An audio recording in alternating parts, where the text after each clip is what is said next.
The lord, praise the lord. ప్రియ సహోదరి సహోదరులారా, మొదటి నుండి సృష్టి ప్రారంభం నుండి కూడా పరిశుద్ధాత్మ శక్తి ఈ యొక్క సృష్టిని నడిపిస్తున్నది.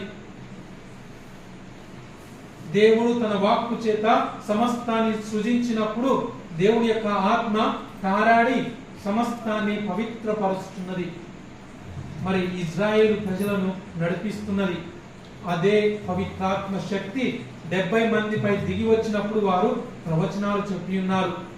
మరి అదే శక్తి పేతురుపై శిష్యులపై వచ్చినప్పుడు ఆయన ప్రవచనం చెప్పినప్పుడు దేవుని వాక్యాన్ని బోధించినప్పుడు 3000 మంది మారు మనసు పొంది క్రీస్తుని విశ్వసించారు.